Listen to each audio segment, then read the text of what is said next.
अस्सलाम वालेकुम। प्यारे दोस्तों, आज की कहानी बहुत ही मजेदार और रोमांचक है। आज की कहानी एक ऐसी शहजादी की है जो बहुत ही अक्लमंद और होशियार थी।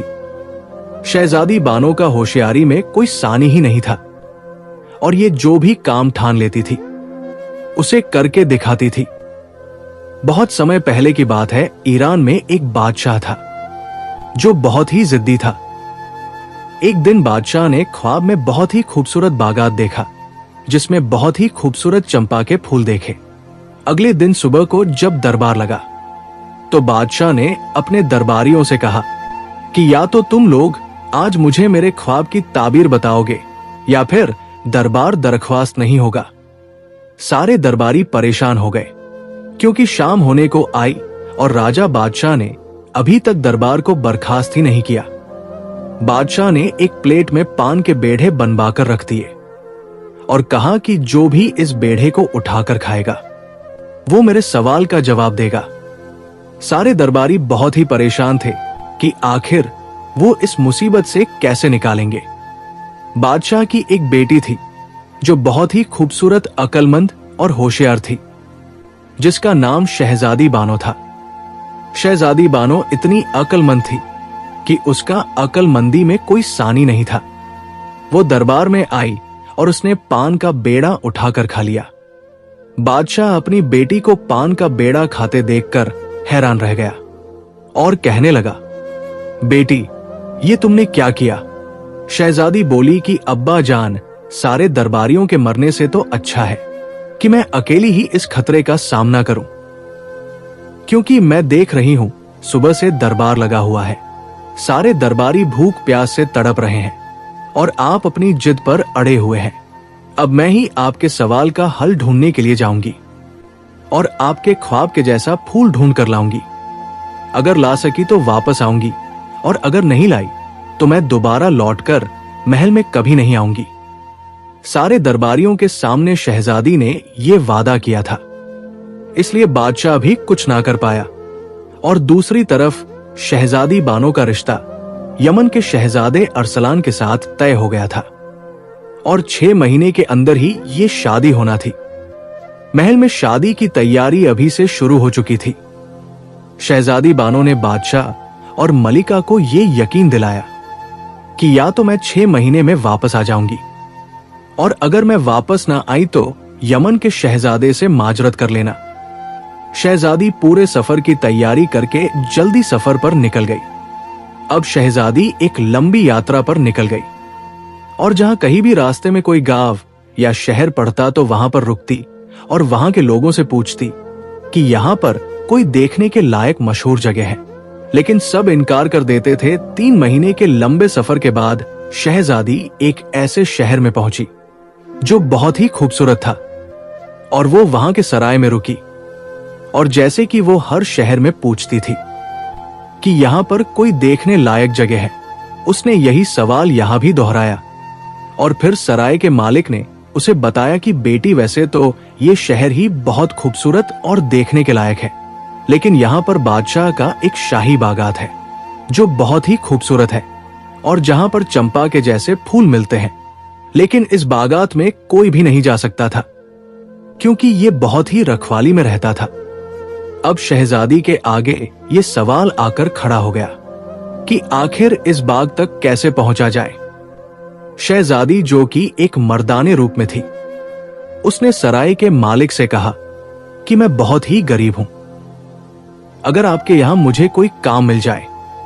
तो उस पर बूढ़े आदमी ने कहा कि बेटा, मैं खुद ही इतना गरीब हूं, आखिर मैं तुम्हें क्या काम दे सकता हूं, लेकिन अगर किसी तरह तुम यहां के बादशाह से मिल लो तो तुम्हारी तकदीर बदल सकती है। और फिर बुजुर्ग ने बताया कि हर महीने की आखिरी रात में बादशाह एक शाही सवारी से निकलता है जिसमें वो सभी गरीबों, मजलूमों और सबके दुख तकलीफों को सुनता है। अगर तू उससे मिल लेगा तो तेरा काम जरूर बन जाएगा। फिर शहजादी ने उस बुजुर्ग से पूछा कि बाबा, इस मुल्क का नाम क्या है? तो बुजुर्ग ने बताया कि ये यमन है और यहाँ का शहजादा 1 साल पहले ही अपने वालिद के इंतकाल के बाद बादशाह बना है। जब शहजादी ने यमन शहर का नाम सुना तो वो थोड़ी बेचैन हो गई, क्योंकि वो अब अपनी ही ससुराल में आ चुकी थी। लेकिन वो बिल्कुल नहीं घबराई और फिर एक हफ्ते तक वो बुजुर्ग के इस सराय में रही और उसने वहां पर ऐसे ऐसे लजीज खाने बनाए जिसे खाने वाले उसकी तारीफ करते नहीं थकते। और बूढ़े की तो आमदनी दिन दूनी रात चौगुनी हो गई। बूढ़ा दिन रात उसको दुआएं देता रहता। आखिरकार वो रात आ गई जिस दिन बादशाह की सवारी निकली और उस दिन उसने बहुत ही खूबसूरत निहारी सुल्तानी बनाई थी। ये बादशाह के रास्ते पर उस लजीज पकवान को लेकर खड़ी हो गई और जैसे ही बादशाह की नजर इस नौजवान पर पड़ी तो वो देखता रह गया, क्योंकि ये शहजादी बहुत ही खूबसूरत थी लेकिन मर्दाने रूप में थी। तो बादशाह ने कहा कि इस पकवान को हमारे दस्तरखान पर पेश किया जाए। और फिर बादशाह ने कहा कि तुम्हें इसके लिए क्या चाहिए, कौन सा इनाम चाहिए? तो उस पर शहजादी ने कहा, मुझे इनाम नहीं, नौकरी चाहिए। मैं परदेसी हूं और काम की तलाश में दर दर घूम रहा हूं। बादशाह ने अगले ही दिन उसे दरबार में बुलाया और वहां के शाही खाने का बावर्ची बना दिया।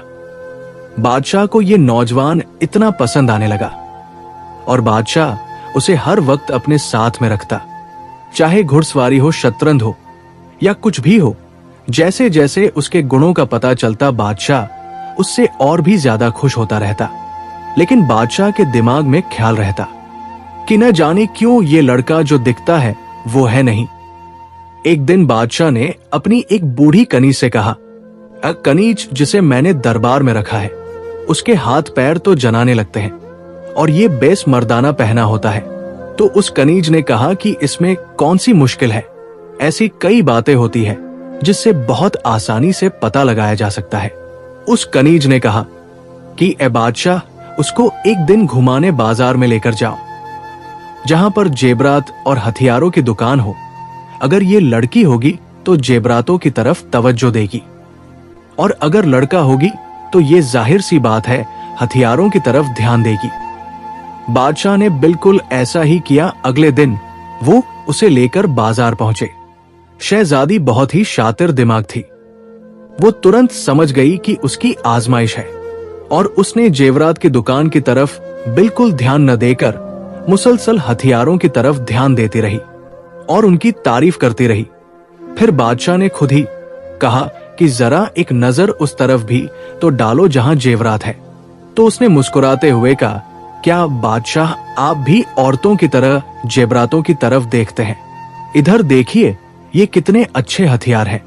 और फिर बादशाह महल में वापस आ गया और फिर वापस आने पर उसकी कनीज ने पूछा क्या हुआ, तो बादशाह ने पूरा हाल बयां कर दिया। तो इस पर बादशाह की कनीज ने कहा कि हो सकता है वो लड़का ही हो, कुछ लड़के जनाने भी लगते हैं।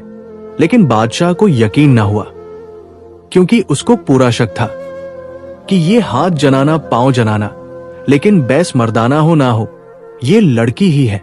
अब कनीज ने बादशाह को एक और सलाह दी कि ऐसा करो, बहुत तेज मिर्च का खाना बनवाओ।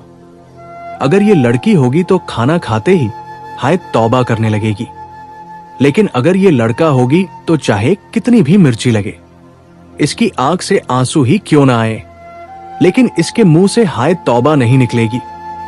बादशाह ने वैसा ही किया और बावर्ची को बुलाकर कहा कि आज बहुत ही तेज मिर्च वाला खाना बनाओ। अब जब बावर्ची ने जाकर शहजादी को बताया, क्योंकि शहजादी तो पहले से ही बावर्चियों की रखवाली थी, अब वो समझ गई कि आज फिर उसका इम्तिहान है और वो खाने से पहले ही डॉक्टर के पास जाकर अपने मुंह में सुन होने वाली दवाई लगवाकर आ गई। जिसके बाद जब खाना खाने के लिए सब बैठे तो बादशाह पहले ही निवाला उठाकर हाय हाय करने लगा, लेकिन वो बड़े आराम से अपना खाना खाती रही और ना उसके मुंह से हाय निकली और ना ही उसकी आंखों से एक भी आंसू, बल्कि वो बादशाह का मजाक बनाते हुए कहने लगी, क्या बादशाह आप लड़कियों की तरह हाय तौबा कर रहे हैं? और फिर बादशाह अपनी कनीज के पास गया और बहुत ही गुस्से से पूरा हाल बयान किया। अब बादशाह की कनीज ने एक और मशवरा दिया कि ऐसा करो, आप बेले के फूलों की सेज सजवाओ और उस पर इसे सुलाओ अगर लड़की होगी। तो फूल बिल्कुल मुरझा जाएंगे, लेकिन अगर लड़का होगी तो फूल कुछ ताजा रह जाएंगे। बादशाह ने ऐसा ही किया। माली को बुलाया और बेले के फूलों की सेज बनवाई और शहजादे ने लड़की से कहा कि आज हम बाग में ही सोएंगे। जब शहजादी ने वहां पर बेले के फूलों की सेज बनी देखी तो वो समझ गई कि आखिर मामला क्या है। शहजादी बहुत ही शातिर दिमाग थी।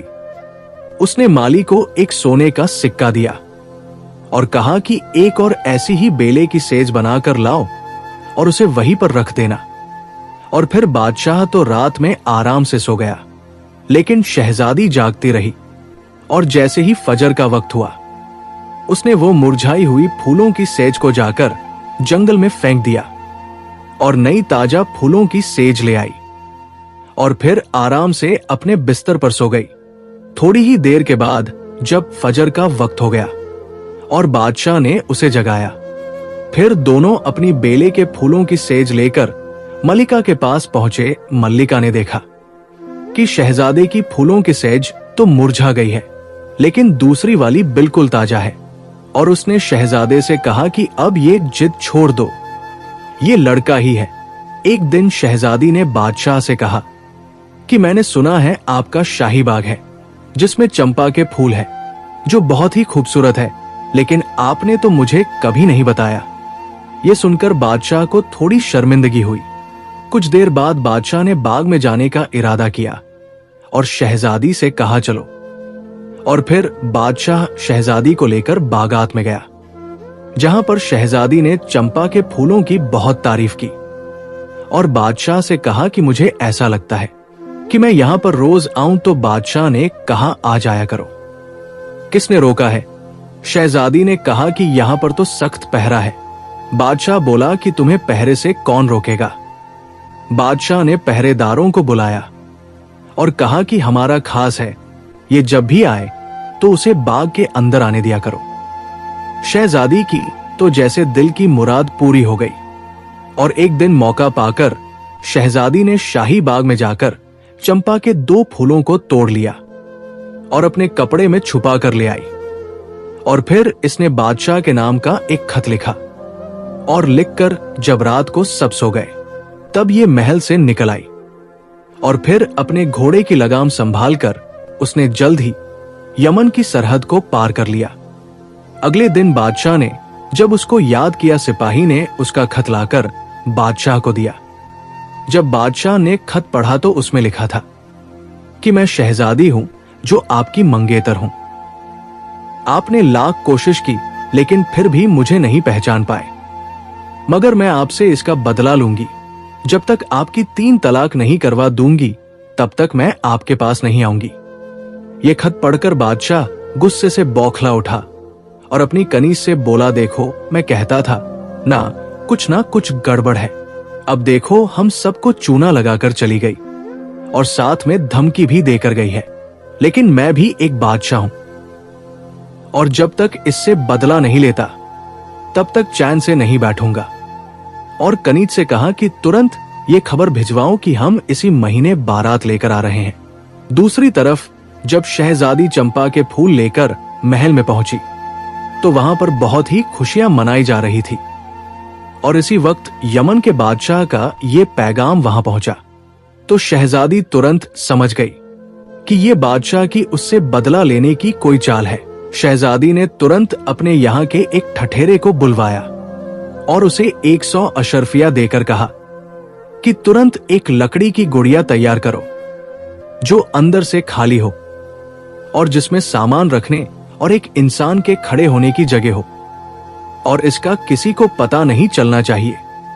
गुड़िया तैयार करो और मेरे कमरे में रखवा दो। और फिर शादी से पहले शहजादी ने एक मोम की गुड़िया का पुतला बनाया और उसमें एक लाल रंग के शरबत की थैली भरकर रख दी और अपनी कनीज से कहा कि विदाई के वक्त इसको घूंघट करके डोली में बिठा देना और किसी को इसका पता नहीं चलना चाहिए।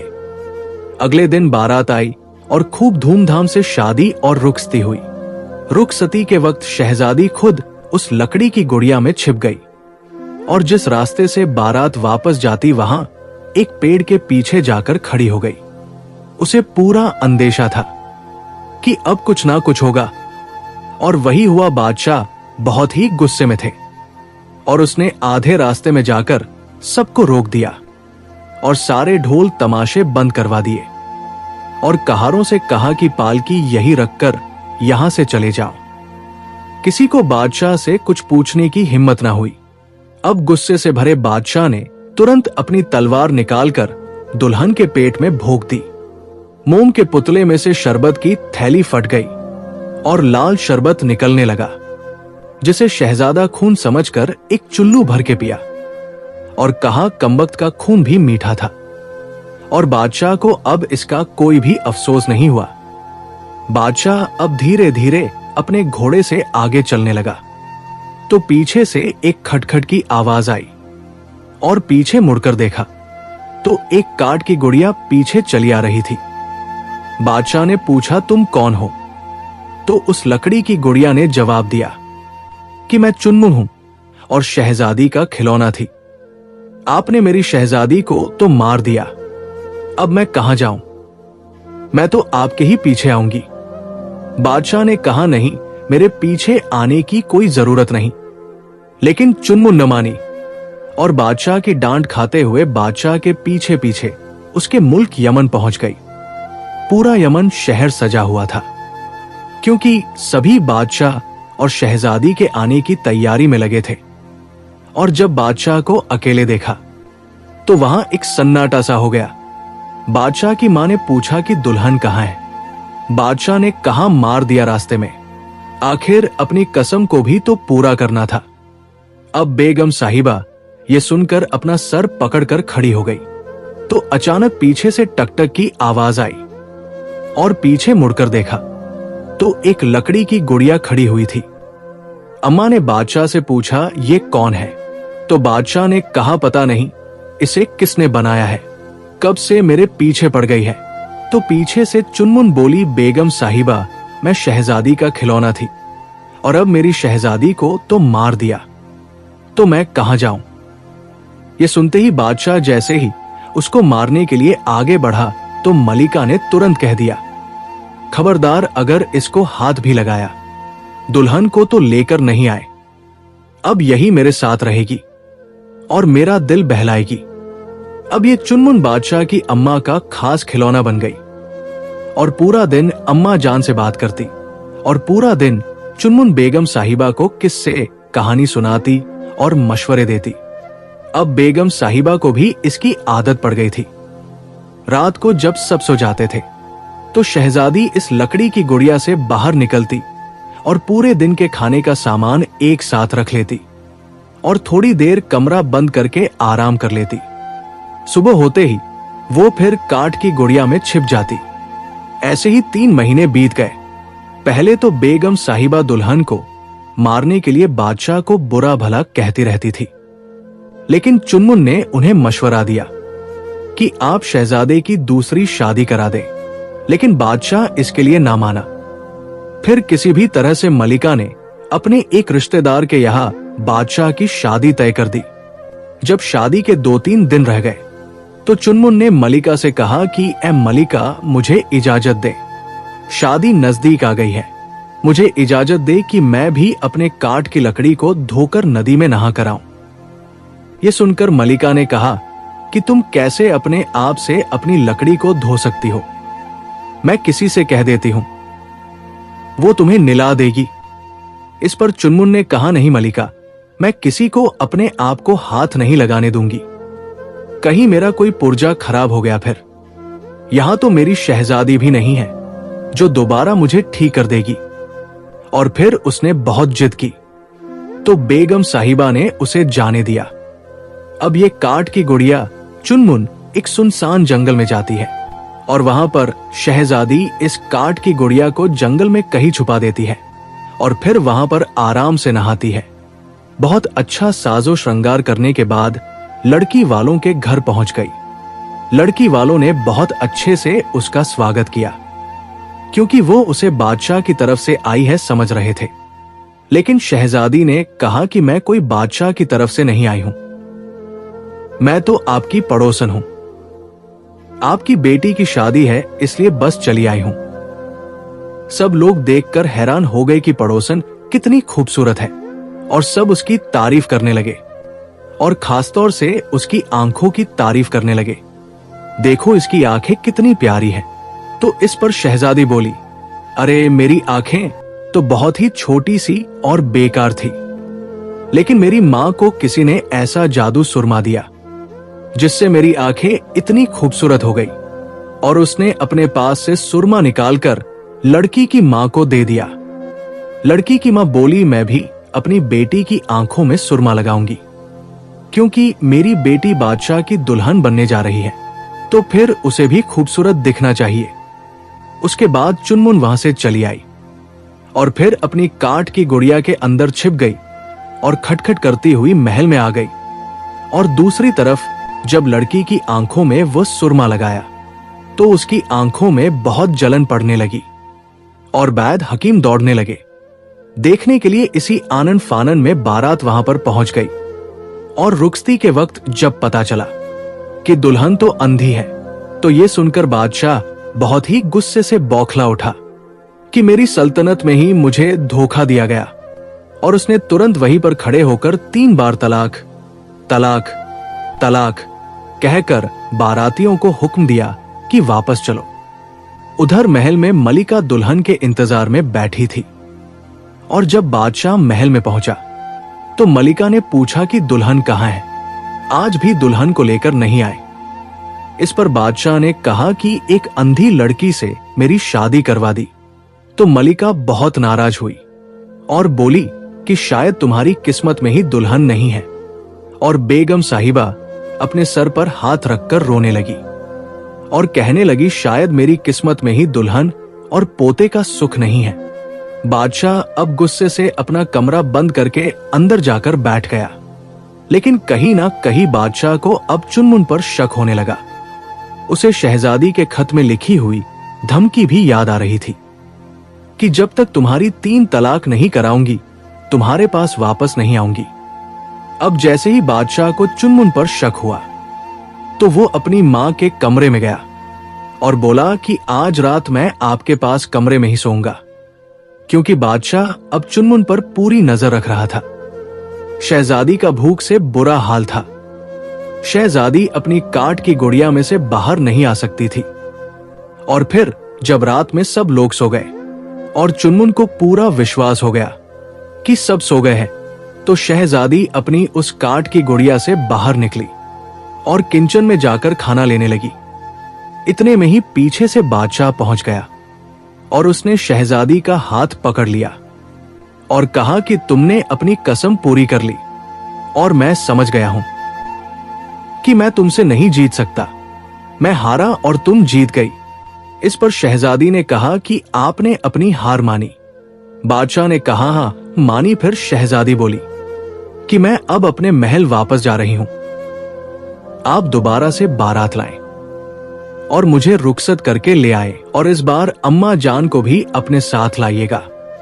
शहजादी अपने मुल्क वापस आ गई और फिर अगले ही दिन बादशाह ने अपनी मां को जब चुनमुन की हकीकत बताई तो वो बहुत खुश हुई, क्योंकि उन्हें चुनमुन बहुत पसंद थी। और अब महल में शादी की तैयारी होने लगी और फिर बड़ी ही धूमधाम से बादशाह शादी लेकर गया और शहजादी को रुखसत कर अपने मुल्क वापस आ गया।